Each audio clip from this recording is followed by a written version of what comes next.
लोगों ने शायद ऑल इंडिया मॉक्स, लाइव मॉक्स और कुछ रिकॉर्डेड मॉक्स भी ऐसे आपने स्टार्ट किए थे फर्स्ट या सेकंड को। तो मैंने फर्स्ट या सेकंड को ही आप लोगों के सारे मॉक्स दिए, और वो 3 दिन, 3 4 5 मैं सिर्फ मॉक्स लगाता था। तो उससे पहले भी एंट्रेंस थे, रिजल्ट भी उसका लेट है, तो like what was your journey like? Sir मतलब बेसिकली मैंने थर्ड ईयर से अपने एंट्रेंस की प्रिपरेशन स्टार्ट की। मतलब जैसे पर्टिकुलरली, लेकिन अपने सेमेस्टर्स के जो कंसेप्ट को मैंने स्ट्रॉन्ग रखा, क्योंकि बहुत लोगों ने मुझे एडवाइस दिया था कि सेमेस्टर्स को initially starting from the first year आपको अपने कंसेप्ट को स्ट्रॉन्ग रखना है। तो इस फॉर्मूले पे मैंने जैसे बिल्ड किया। हम्म। वैसे तो अगर आपके कंसेप्ट स्ट्रॉन्ग नहीं है, इट डज नॉट मीन ये जर्नी आपके लिए नहीं है, ऐसा कुछ नहीं है। बट आप जितना पहले से एफर्ट करोगे, आपके लिए चीजें उतनी ज्यादा सिंप्लीफाइड हो जाएंगी, और आपके ऊपर बर्डन उतना ज्यादा लेस होगा। तो पर्टिकुलरली तो जैसे पीवाईक्यू। ओके, आपकी रैंक कितनी थी स्वीट में और आपने सर कितना देखिए, स्कोर किया था? रैंक तो हम लोग को मालूम नहीं थी। रैंक तो हम लोग को नहीं जैसे बताई गई थी। लेकिन मेरी सर मार्क्स 248 थे। 248? और मेरा मतलब कि सर जैसे जनरल कैटेगरी थी मेरी। ओके।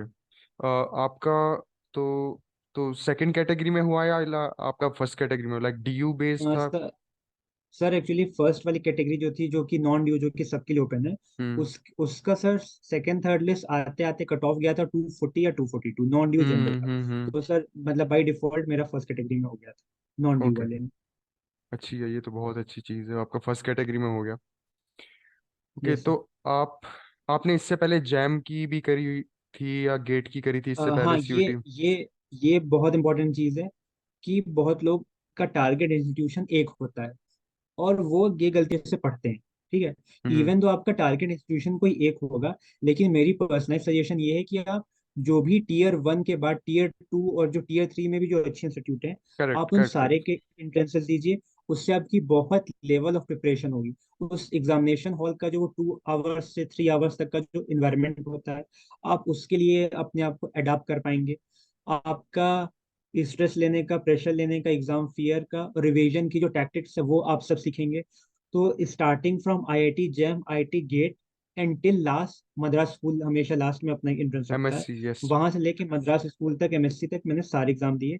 आईआईटी गेट मेरी जैसे कट ऑफ क्लियर नहीं हो पाई थी, जैम जैम में मेरी कट ऑफ क्लियर हो गई, और मेरी रैंक 160 से 180, 160 के रेंज में थी।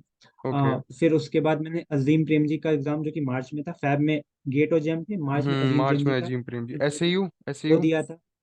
हाँ, वो तो सर अप्रैल में था, तो मैंने एसयू भी दिया था। तो लगभग मेरे सारे इंट्रेंसेस जैसे क्लियर हो गए। मेरा सर सिर्फ दो इंट्रेंस नहीं हो पाया था, एक इंडियन स्टैट इंस्टीट्यूट का और एक Indira Gandhi institute institute of development research का। IG idea. मैंने बाकी जाम यस सर, आईजीआईडीआर, मैंने बाकी जामिया दिया था, जामिया, सीडीएस और साउथ एशियन यूनिवर्सिटी, टेरी, अशोका, गोखले, एमए एमएससी दोनों, और लास्ट में जो है ये वाला मद्रास स्कूल। तो लगभग सर सारे मेरे क्लियर हो गए। Okay, I want to add in this कि अभी मैं स्टूडेंट्स को बोल रहा हूँ कि गेट दो, लेकिन वो है वो गेट के लिए इसलिए नहीं वो कर रहे कि सर ये बोलते हैं कि सर एक ही तो इंस्टीट्यूट ले रहा है, आईआईटी मद्रास ले रहा है। Like it is really hard to convince them कि आप मतलब ऐसा एग्जाम दो जिससे आपकी प्रिपेयर हो जाए। तो यही है, तो आपका ये पॉइंट तो सही है। सर गेट का तो देना पड़ेगा, क्योंकि उससे बहुत अच्छे लेवल पर जैसे जैसे प्रिपरेशन हो जाती है। क्योंकि सर मेरे बहुत से फ्रेंड्स ने ऐसे जैम नहीं दिया था, तो उनका मतलब कि एग्जैक्टली सिलेबस ही लैग होता रहा। और एग्जैक्टली। सिलेबस ऐसी चीज है, वो तो सर कभी खत्म नहीं होने वाला है। वो अगर 2 साल भी आपको प्रिपरेशन में लिया जाए तो भी वो खत्म होगा। लेकिन एग्जैक्टली। उसी लिमिटेड सिलेबस में you need to work out कि आप सारी चीजें मैनेज कर सको। और अ, अ, इफ यू सो ठीक है how is your DSC going? आप डीएससी में आ गए, how is sir. It DSC? It's sir going absolutely fine. काफी अच्छा लगता है जब आपने पूरे 3 4 साल से एक चीज को टारगेट किया और फाइनली अचीव इट। बहुत अच्छा लगता है सर। बाकी एक इकोनॉमिक सिक्योरिटी फील होती है, जो कि यूजी डेज में नहीं थी। हम्म। क्योंकि यूजी के बाद तो फिर एक जॉब मार्केट में आपके लिए बहुत ही लिमिटेड अपॉर्चुनिटीज हैं। बाकी सर नो डाउट थोड़ा सा कोर्स जो है फटीग है, कोर्स फटीग आईएसआई डीएसई में रहता ही है। बट वो एक इशू है थोड़ा सा, बाकी चीजें सर स्मूथ है। मतलब फैकल्टीज जैसे काफी अच्छी सेमेस्टर है, कब से इन्वायरमेंट वाइज। सेमेस्टर कब से शुरू हुआ है डीएससी में अब की बार? हाँ सर, सेमेस्टर्स एग्जाम मेरे ख्याल से पिछले बार नो नो नो, मई सेमेस्टर कब से कमेंस हुआ है अब की बार, मतलब अगस्त अच्छा अगस्त से इस सितंबर? डीएससी में सर, नहीं सर, सेमेस्टर फर्स्ट सितंबर से स्टार्ट है, और जनवरी में हम लोग के फिर फर्स्ट सेमेस्टर के एंट्रेंस एग्जाम से। ओके, तो मतलब बहुत लोग ये डरते रहते हैं कि डीएससी में कि बहुत मतलब फास्ट पढ़ाते हैं, मतलब मिड दो पास महीने बाद ही। पढ़ाते हैं, इसीलिए इसीलिए तो सर उसके एंट्रेंस भी हार्ड होते हैं, क्योंकि वो उन्हीं बच्चों को लेते हैं जो जिनमें वो सीटिंग की जैसे जो कैपेसिटी हो, सिटिंग कैपेसिटी हो, वो इस उतना उतना जैसे प्रेशर ले पाए। तो अगर आप साल भर से अच्छी प्रिपरेशन जैसे की होगी आपने, अब तो फिर वो चीज़ें इजी हो जाती हैं डीएससी में रिलेटिवली, क्योंकि फर्स्ट सेमेस्टर में तो ऑब्वियसली एक मेजर चंक उन चीज़ों का होता है जो आप यूजी में जैसे पढ़ के आए होते हो। तो जितनी आप, क्योंकि वो जैसे प्रिपरेशन एंट्रेंस के साथ साथ उसकी भी होती है कि आप उन 2 सालों में जो फीचर्स रिक्वायरमेंट है, फीचर्स की रिक्वायरमेंट एक डीएससी करेक्ट। ये है। और मतलब डीएससी में फर्स्ट सेम में वही आपके 3 सब्जेक्ट्स होंगे? 3 सब्जेक्ट्स, मैथ ओके। मतलब stats plus econometrics is one subject, maths is second, and micro economics is third. Yes, syllabus same है। um, तो ये जो डीएससी फोबिया हो गया है लोगों में, मतलब उससे डरने की जरूरत नहीं है ना?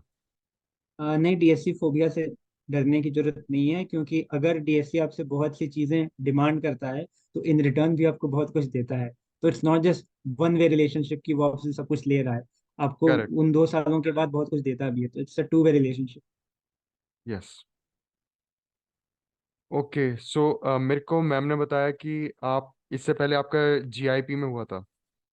यस यस सर, इससे वो पहले पूरी मतलब जर्नी। वो तो मैंने आपको बताया है कि मेरे सारे इंस्टीट्यूट में तो सर हो नहीं, ही ये गए बोल थे। रहे थे कि आपने एडमिशन ले लिया यस लाइक। सर, मैंने फिर एडमिशन मतलब कि जाइप में ही लिया था। ओके, वो तो पूरी जर्नी कैसे जाइप, रही? आप गए थे वहां पे पुणे? यस यस सर, मैं वहाँ पे 3 वीक्स था, तो सर जाइप में काफ़ी फन है। और मैं अपने एक्सपीरियंस से बोलूंगा कि जाइप का सिलेबस काफ़ी रिलेटिवली चिल है, काफ़ी इजी स्मूथ है। अगर आपने ड्यू से यूजी की है हम्म। तो आपका फर्स्ट सेमेस्टर सिर्फ एग्जाम के 2-3 वीक्स जो है, अगर आप पहले भी अपनी प्रिपरेशन स्टार्ट करोगे तो भी आप गो थ्रू हो जाओगे। इतना एक डिफरेंस है डीएससी और मतलब कि जाइप के फर्स्ट सेमेस्टर के सिलेबस में, काफ़ी स्मूथ उसका सिलेबस है, पैटर्न है। और जाइप में थोड़ा सा मल्टीप्लिसिटी ऑफ चीजें हैं, थोड़ा सा फन इन्वायरमेंट ज्यादा है, वाइब बहुत अच्छी है, जैसे वहाँ पे मल्टीपल सोसाइटीज हैं as compared to DSC. DSC में सिर्फ 2 सोसाइटीज हैं, प्लेसमेंट सेल और रिसर्च सेल, तो वो थोड़ा सा मोर इनटू एकेडमिक्स है। और डीएससी में मतलब मल्टीप्लिसिटी ऑफ चीजें हैं, सोसाइटीज भी हैं, एकेडमिक्स भी है, बहुत से फन एलिमेंट्स भी हैं। किस तो किस कोर्स ये में हुआ था एक है। आपका जीआईपी में? मेरा एमएससी इकोनॉमिक्स में हुआ था। General MSc. इकोनॉमिक्स में। अच्छा, general economics. Okay. General economics में। तो आपका फ्री रिफंड वगैरह का कोई इशू नहीं रहा होगा? नहीं नहीं, वो फीस तो 100% रिफंड हो गई थी। तो मतलब आप बोल रहे हो कि जीआईपी में प्रॉपर जो है कॉलेज एक्सपीरियंस है? हाँ, जीआईपी में प्रॉपर कॉलेज एक्सपीरियंस है, मतलब कि वहाँ पे डाइवर्सिटी है चीज़ों की एज कम्पेयर टू, या एग्जाम आई गेस खत्म हुए थे 26 मई को, और 6 जून को सीयूईटी था। और 27 8 हमने थोड़ा सा चिल किया। We were under the expectation कि सीयूईटी यूजी की डेट्स थी कि 5 जून से लेकर हम्म 13 जून तक सीयूईटी। हम्म। बहुत लोगों की एक्सपेक्टेशन थी इकोनॉमिक्स, क्योंकि थोड़ा सा एक जैसे क्वीन सब्जेक्ट है, तो उसकी डेट प्रोबेबली लास्ट में हो हम्म। होगी, 10 11 12 होगी, तो और वी वो हैव और वो 5 को ही आ गई अ शायद। बंच ऑफ, हाँ एकदम, we may be having a मतलब bunch of days, at least somewhere around 2 weeks होंगे। तो हमने 27 20 थोड़ा सा सब लोग रिलैक्स हो गए थे, मतलब जो भी स्टूडेंट्स थे। बहुत लोग तो उसके बाद भी सीरियस थे एकदम सेमेस्टर्स के बाद आते ही, लेकिन हम्म। मैं पर्सनली थोड़ा सा रिलैक्स हो गया था। और आई गेस 29 या 30 को in the early morning my friend call me कि डेट आ गई है and economics is on 6। So it was just कि we have just 5 days. And क्योंकि वो पूरा फ्रेमवर्क डिफरेंट था, और सेमेस्टर्स की वजह से भी, क्योंकि यू कांट लीव सेमेस्टर्स, तो सेमेस्टर एग्जाम की स्टार्टिंग से 2 वीक्स पहले से एंट्रेंस की सारी चीजें साइडलाइन हो गई थी। तो वहां पे भी आई गेस मेरा थर्ड या फोर्थ को सीडीएस का एग्जाम था। मैंने वो भी दिया था सीडीएस का एग्जाम भी, कि मॉक की प्रिपरेशन होगी। और ये बात मैं फैक्चुअली करेक्ट बता रहा हूँ कि सीडीएस के उस एंट्रेंस ने मुझे बहुत एड किया, क्योंकि उसके उसमें उसमें से बहुत सी ऐसी चीजें थी जो, मतलब I won't say directly the questions, but या जिस टॉपिक्स के बहुत से जैसे क्वेश्चंस थे सीडीएस के एंट्रेंस में, वो उतना अच्छा नहीं, मेरा नहीं गया था। उसके बाद भी मैंने फिर जैसे घर आके उन सब टॉपिक्स को रिवाइज किया, और 2 different question from the same topic जो सीडीएस ने पूछे थे वो सीईटी में आए। तो आई गेस मेरे 3 4 जैसे क्वेश्चन वहां से हो गए। और क्योंकि लिमिटेड मतलब ये टाइम था, तो मैंने ये सोचा कि अब बहुत ज्यादा जो पढ़ने का तो वो नहीं है, टाइम नहीं है। तो मॉक्स पे आते हैं।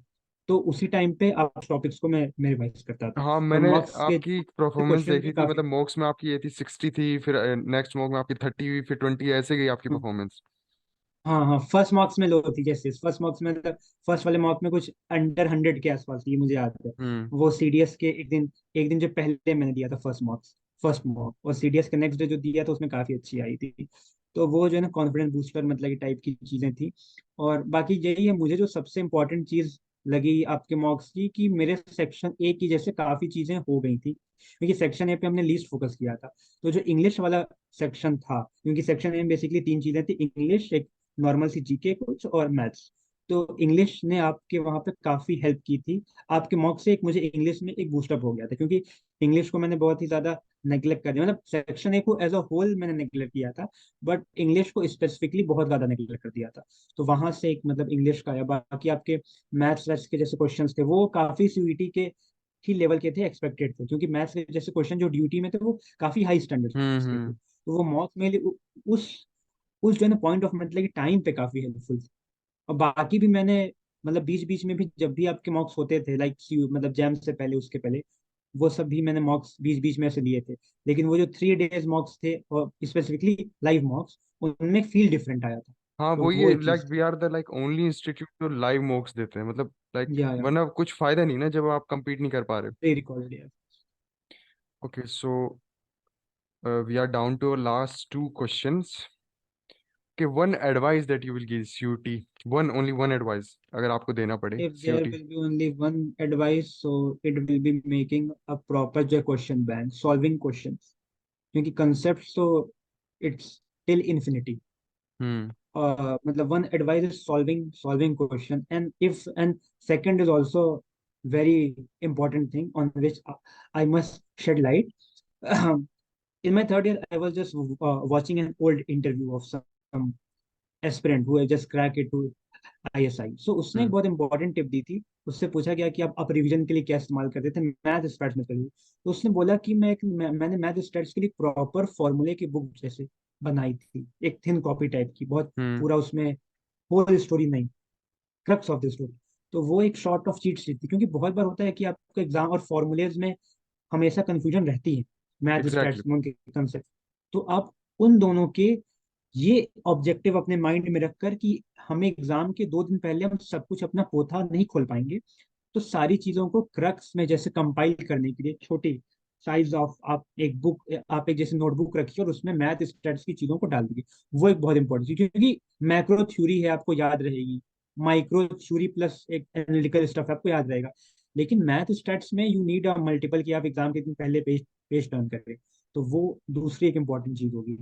और इसके साथ बस मैं एक अपना एक्सपीरियंस शेयर करना चाहता हूँ कि साउ का एंट्रेंस 30 अप्रैल को था, और उसके पहले थोड़ा सा मेरा बिजी शेड्यूल था, क्योंकि मई से हमारे सेमेस्टर एग्जाम भी थे। तो साउ के एंट्रेंस के लिए मैंने 5-6 दिन पहले से ही सारी अपनी बुक्स को साइड में रख के सिर्फ जो साउ के 10 साल के PYQs थे, मैंने उनको लगाए मल्टीपल टाइम, उनका रिवीजन किया। वैसे तो मैं उनको एक एनालिटिकल अप्रोच से लगा रहा था, लेकिन वो मेरे माइंड में फीड हो गए थे। और मैंने ऑब्जर्व किया कि 40 में से एटलीस्ट 8 to 12 क्वेश्चन उन्हीं PYQs में थे, 12 क्वेश्चन, जिसमें मेरा बहुत ज्यादा करेक्ट। टाइम भी सेव हो गया, करेक्ट। और फिर एक मेजर चंक निकल गया। वही है, तभी मैं बोलता हूँ कि लाइक अगर आप टायर 2 टायर 3 कर रहे हो, IGIDI कर रहे हो, आप MSc कर रहे हो, आप GIP कर रहे हो, like PYQ is very important even for IIFT। PYQ is I F very T. Important. और मैं तो आपकी ये बात मुझे सही लगी कि नोट्स बना के रखनी चाहिए। मैं तो ये बोलता हूँ स्टूडेंट्स को कि टॉपर वो है जिसकी अलमीरा में जो वो पढ़ रहा है उसके नोट्स A4 शीट्स में या फिर अच्छी नोटबुक में बने हुए रखे हैं ना, जिसके वो टॉपर है, उसके खुद के हाथ और के ये बनाए हुए। नोट्स मेकिंग का काम मैंने जैसे फैब तक ही अपना जैसे खत्म कर लिया था, ताकि फिर जब अजीम प्रेम जी के एंट्रेंस थे, टेरी के थे, साउ के थे, तो फिर मैं इजली उसको, तो इससे मेरा मल्टीपल रिवीजन हुआ। तो एक ना यही फायदा हुआ मल्टीपल एग्जाम लेने का, कि मेरे मल्टीपल रिवीजन होते गए इंटेंशनली। और आप जब एग्जाम भी दो तो ऐसा नहीं कि सिर्फ फॉर्म भर दिया, मुंह उठा के चले गए। एक थोड़ा सा मतलब बहुत देखिए, बहुत हाई लेवल ऑफ जेन्युइननेस आप सिर्फ अपने टारगेट इंस्टीट्यूट जैसे के लिए ही दोगे, लेकिन फिर भी थोड़ा एक मिनिमल लेवल ऑफ जेन्युइननेस आपको रखनी पड़ेगी। ऐसा नहीं कि सिर्फ अच्छा, आई हैव फॉर्म ओनली भर दिया और थ्री एग्जाम। थ्री और 4 मिनट्स लेफ्ट आई गेस।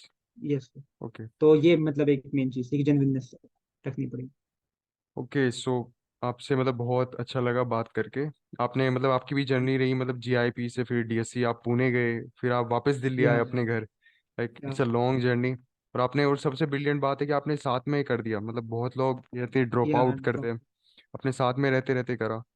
तो बहुत मतलब अच्छी है आपकी जर्नी। और मैं मतलब like if I can bless you, मैं इतना बड़ा भी नहीं हूँ, if I can bless you for a better future, तो ये भी सही थैंक यू। है। आप लोगों ने शायद ऑल इंडिया मॉक्स, लाइव मॉक्स और कुछ रिकॉर्डेड मॉक्स भी ऐसे आपने स्टार्ट किए थे फर्स्ट या सेकंड को। तो मैंने फर्स्ट या सेकंड को ही आप लोगों के सारे मॉक्स दिए, और वो 3 दिन, 3 4 5 मैं सिर्फ मॉक्स लगाता था, और जो रॉन्ग होते थे क्वेश्चन, उनके जो टॉपिक थे उसको मैं फिर रिवाइज करता था, मतलब उस 248। और लाइक इफ आपको आइडिया हो, आपने कितने क्वेश्चंस करते, like section A section B में, इफ यू रिमेम्बर। सर ऐसे अगर आइडिया दूं तो 100 क्वेश्चंस में से मैंने टोटल 79 80 के क्वेश्चंस किए थे। और 79 80, मेरा ओके। 80। और सर मैं अगर सेक्शन ए का आइडिया दूं तो आई गेस मैंने 19 क्वेश्चन किए थे सेक्शन ए से। और ओके। सेक्शन, क्योंकि जैसे सेक्शन जो था सेक्शन ए, उसने पर्सनली मुझे ऐसा लगता है कि मेरी बहुत हेल्प की उसने, मुझे लेवल अप करने में। ओके एंड सेक्शन बी से around 60। Yes sir, around 60 question. जैसे कि हम दोबारा भी करेंगे, ऐसे नहीं है। और अ, यस सर, बा, यस सर, नो इश्यूज। और आई एम बाकी। ऑलवेज रेडी आप लोगों के लिए। आप लोगों ने मुझे बहुत वो काफी, वो 3 डेज के मॉक काफी अच्छे थे। ओके। ये